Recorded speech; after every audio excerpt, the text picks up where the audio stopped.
Une question pour toi aujourd'hui, est-ce que tu es réellement né de nouveau? Est-ce que tu es réellement un chrétien? Je sais que tu dis à tout le monde que tu es chrétien, tu es convaincu que tu es chrétien, que tu es chrétienne, mais la question est ceci, est-ce que tu es vraiment né de nouveau? Parce que une personne qui est née de nouveau, c'est elle qui est réellement un chrétien.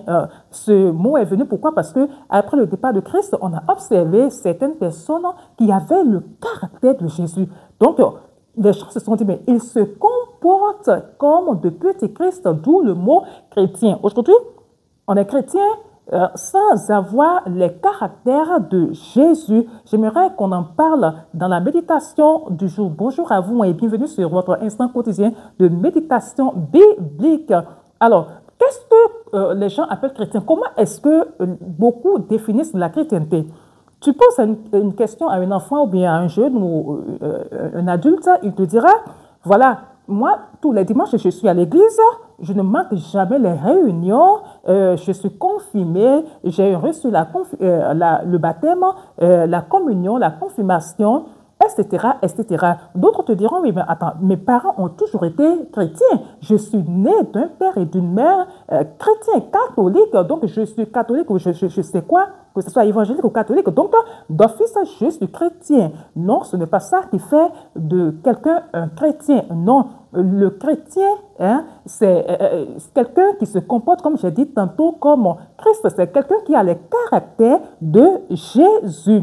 Alors, Jean 3,3 dit ceci, c'est Nicodème qui allait dire à Jésus, mais façon, moi, je te vois là, c'est que tu es un docteur envoyé par Dieu. Jésus lui répond dans Jean 3, le verset 3, hein, en disant, je lis hein, Jean 3, verset 3, Jésus lui répondit, en vérité, je te le dis, si un homme ne naît de nouveau, il ne peut voir le royaume de Dieu. Si un homme ne naît de nouveau, il ne peut voir le royaume de Dieu. Naître de nouveau, c'est quoi? Cela suppose quoi? Alors, je vais le dire hein, au travers de 3 passages. Comme ça, tu pourras essayer de voir si c'est le cas chez toi ou pas.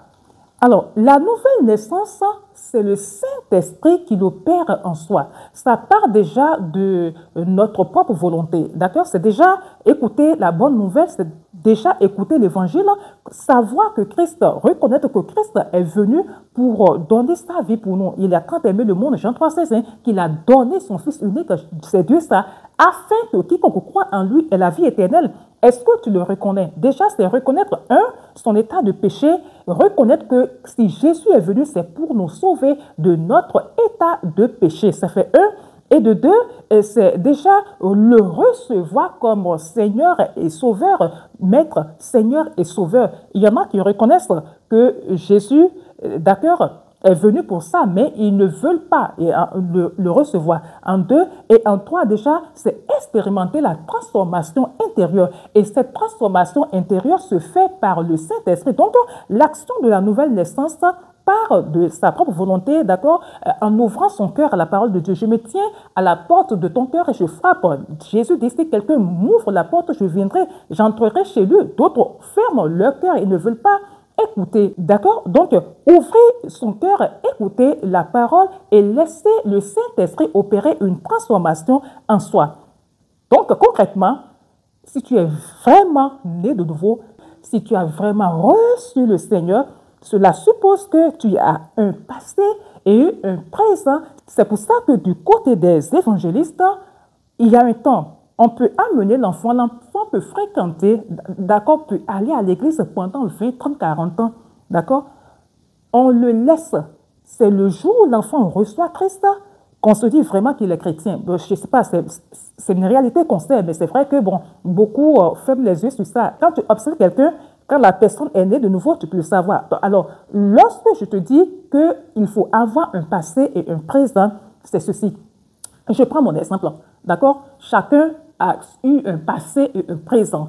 En tant que Kayode, en tant que servante Kayode, lorsque j'étais là-bas, j'étais confirmée, j'étais baptisée, d'accord? C'est pour dire que ce n'est pas le baptême, ce n'est pas la confirmation, ni la communion qui fait de quelqu'un un chrétien. J'avais tout ça, mais je forniquais. La fornication, c'est quoi? C'est le fait de coucher avec un homme sans être marié. Ça entrait par ici. Bon, c'est vrai qu'on n'insistait pas trop dessus. Hein. Bon, c'est une congrégation, une communauté qui n'insiste pas trop dessus. Je n'ai pas dit qu'on n'en parle pas. Ils en parlent, mais pas suffisamment comme, par exemple, les évangéliques, vous voyez. Donc, tu as la communion, tu reçois la communion et tu quittes là-bas pour aller forniquer. Vous voyez ce que ça fait?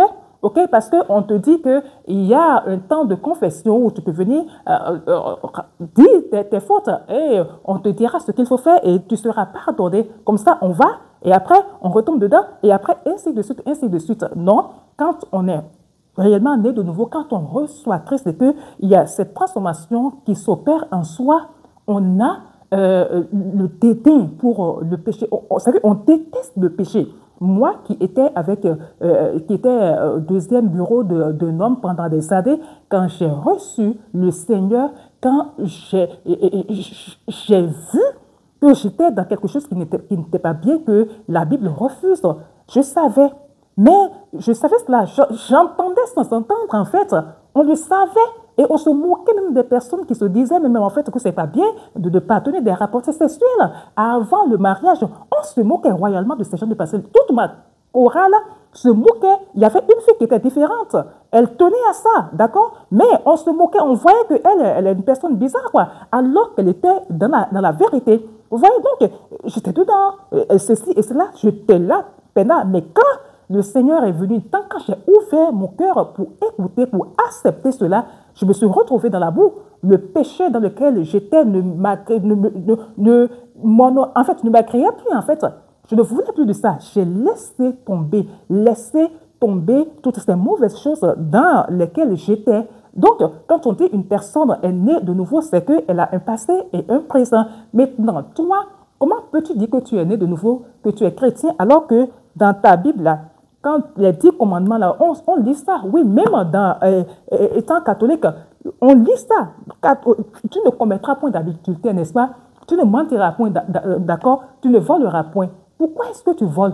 Pourquoi tu es comptable, tu vas à l'église, tu voles? Et tu es tout le temps à l'église, tu prends la communion, tu es confirmé et tout, mais tu voles. Tu mens sur ton frère. Tu veux le mal de ton frère, tu jalouses ton frère. Et aujourd'hui, on fornique, c'est-à-dire c'est la chose la normale, quoi. Tu es avec Jacqueline aujourd'hui, demain avec Jean, et tu dis que tu es né de nouveau. Est-ce que tu es sûr que ça, tu es vraiment un chrétien? Un chrétien ne fait pas ça. Un chrétien suit les lois, les commandements de Dieu. Le chrétien, c'est cette personne qui marche selon les préceptes, les ordonnances, d'accord, qui sont dans la Bible. D'accord? Tu ne peux pas être encore dans la souillure chrétien, mais on se cache pour faire des choses. Jacqueline, Jacques, Ayaba, tout ça là, aujourd'hui. Et bon, comme personne n'a vu, demain on dit qu'on est chrétien. Non, c'est pas possible. C'est pour ça, en fait, que beaucoup, à cause de nos comportements, parce qu'on n'est pas réellement né de nouveau, qu'il y en a qui disent non, je préfère être animiste, je préfère être traditionnaliste. C'est pas que ça, ils disent, je préfère être resté avec mes ancêtres que vouloir de leur Christ. Ils disent qu'ils ont Christ, ils sont chrétiens, mais ce sont eux qui sont dans les mauvaises choses. Alors, Jésus veut que tu t'examines aujourd'hui. Personne ne te connaît mieux que toi-même. Tu te connais. Je ne peux pas dire qui tu es. Je ne peux pas te dire que oui, tu es né de nouveau ou tu ne l'es pas. Tu sais, est-ce que tu continues après avoir dit que oui, j'ai reçu le Seigneur? Ne me cherchez plus là-bas, oh. Dieu a changé mon adresse, oh. Tu as chanté tout ça. Et la nuit, tu sais ce que tu vas faire. La nuit, tous les chats sont gris, n'est-ce pas? Ce n'est pas bien. Cela ne rime pas avec la chrétienté, avec la nouvelle naissance. Alors, examine-toi aujourd'hui. Si ce n'est pas encore le cas, prends la décision de changer et de repartir, d'accord, sur de bons fondements avec le Seigneur. Sois béni au nom de Jésus-Christ de Nazareth. Merci et que Dieu t'aide à pouvoir revenir à lui. Shalom.